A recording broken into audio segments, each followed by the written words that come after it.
OBC आयोग की report सरकार के पास पहुंच चुकी है। अब पूरी सियासी नजर सिर्फ एक लॉटरी पर टिकी है।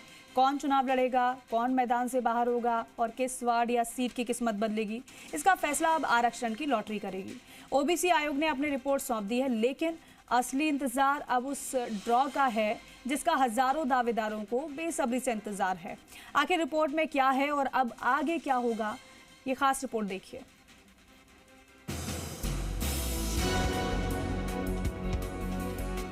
ओबीसी आयोग की रिपोर्ट सरकार को सौंप दी गई है, लेकिन अब प्रदेश की राजनीति की सबसे बड़ी नजर आरक्षण की लॉटरी पर टिक गई है।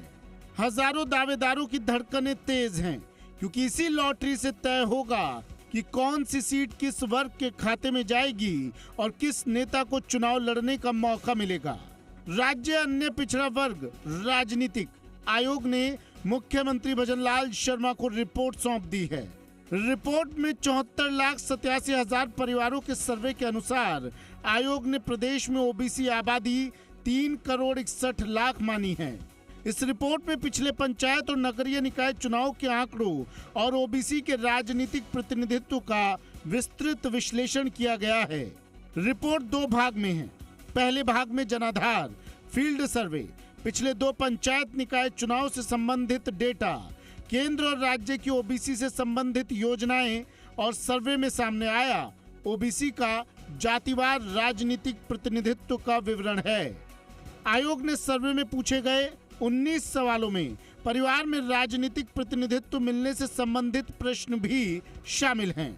इसके अनुसार जाट और जट सिख जाति की प्रदेश में 71,76,325 की सबसे अधिक आबादी है और 22,000 परिवार के साथ राजनीतिक प्रतिनिधित्व भी सबसे अधिक इसी जाति के हैं। उन्होंने 2.5 साल में कोई काम नहीं किया, जनता नाराज है, इसलिए उनको इत्तलात है, सुपड़ा साफ हो जाता है इनका। दूसरा, ये भारतीय जनता पार्टी लोकतंत्र पे विश्वास नहीं करती है, प्रजातंत्र पे विश्वास नहीं करती है। जो जनप्रतिनिधि नगर निकाय और पंचायत राज के स्तर के ऊपर है, उनको अधिकार नहीं देना चाहती है, चाहे वो महिलाएं हैं, ओबीसी हैं, एससी है, एसटी है। ये ब्यूरोक्रेसी के माध्यम से तानाशाही करना चाहती है और ये तानाशाही पिछले 1.5 साल से नगर निकाय और पंचायत राज में हो रही है, आप देख रहे हैं। रिपोर्ट में ओबीसी आयोग ने पंचायत निकायों के लिए वार्ड और पदवार ओबीसी का प्रतिनिधित्व सुझाया गया है।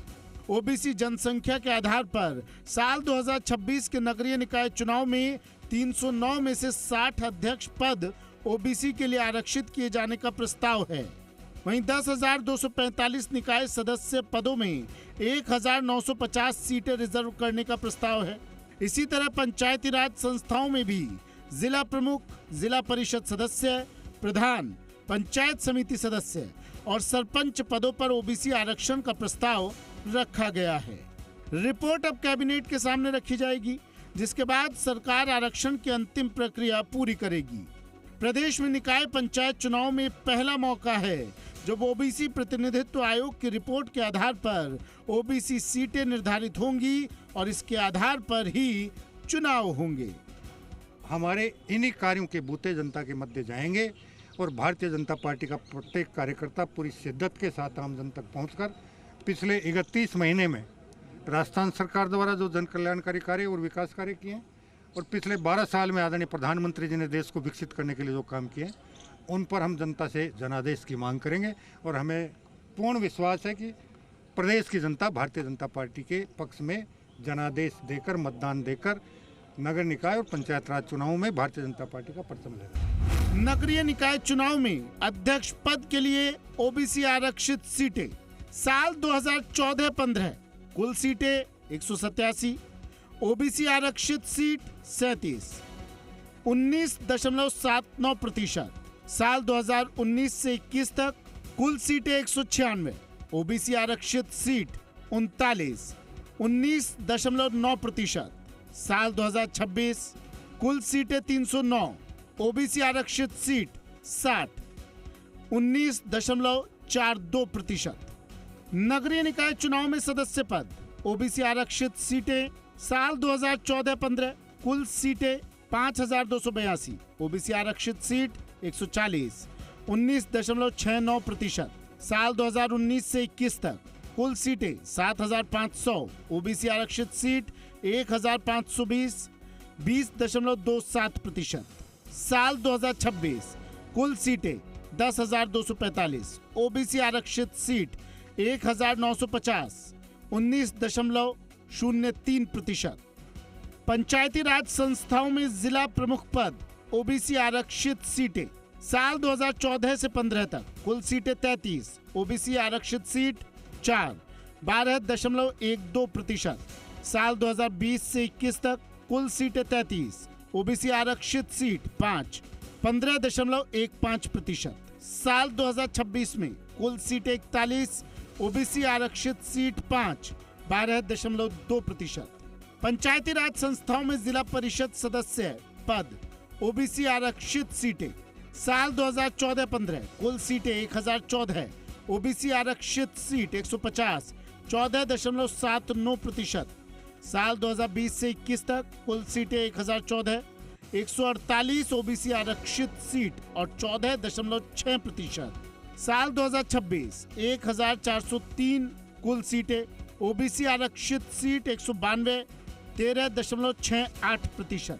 पंचायती राज संस्थाओं में प्रधान पद, ओबीसी आरक्षित सीटें साल 2020 से 21 तक कुल सीटें 352, ओबीसी आरक्षित सीट थी में 56, 15.91%। साल 2026 में कुल सीटें थी 457, ओबीसी आरक्षित सीट थी 58, 12.69%।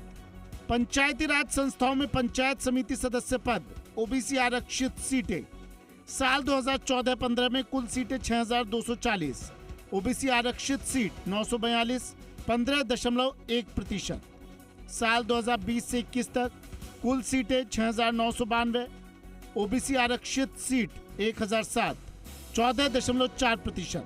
साल 2026 में कुल सीटें 8,245, ओबीसी आरक्षित सीट 1,101, 13.35%। पंचायती राज संस्थाओं में सरपंच पद, ओबीसी आरक्षित सीटें साल 2014 से 15 तक कुल सीटें 862, ओबीसी आरक्षित सीट 1,437, 14.57%। साल 2020 से 21 तक कुल सीटें 11,311, 1,609, ओबीसी आरक्षित सीट 14.23%। साल 2026 में कुल सीटें थी 4,403, ओबीसी आरक्षित सीट थी 1,961, 13.62%। चुनाव में जनता हमारे साथ है, जनता का आशीर्वाद हमें मिलेगा निश्चित रूप से। जो है ना, पिछली सरकार ने तो जैसे वैसे भी 5 साल जो उनको मौका मिला था उस कार्यकाल में उन्होंने जो काम करने चाहिए थे वो काम किए नहीं, आपस में लड़ते रहे, कुर्सी की लड़ाई की लड़ते रहे। एक कहता है कि मैं मुख्यमंत्री रहूंगा, दूसरा कहता है कि मैं मुख्यमंत्री बनूंगा, और इसी चक्कर में वो 5 साल खराब हो गए। लेकिन हमारे मुख्यमंत्री जी है इस दिशा में अग्रिम सोच के है, वो लगातार अच्छा काम करे, राजस्थान को एक नई दिशा में विकसित राजस्थान बनाने की दिशा में प्रधानमंत्री मोदी जी के नेतृत्व में आगे बढ़ाने। फिलहाल ओबीसी आयोग की रिपोर्ट सरकार के पास पहुंच चुकी है और अब अगला बड़ा कदम कैबिनेट की मंजूरी के बाद आरक्षण की लॉटरी होगी। इसी लॉटरी से तय होगा कि कौन सी सीट किस वर्ग के लिए आरक्षित होगी और चुनावी मैदान में किसके लिए रास्ता खुलेगा। ऐसे में हजारों दावेदारों की नजरें अब सिर्फ एक तारीख पर टिकी है, क्योंकि आरक्षण की यही लॉटरी निकाय और पंचायती राज चुनाव की सियासी तस्वीर तय करेगी। दीपक गोयल, जी मीडिया, जयपुर।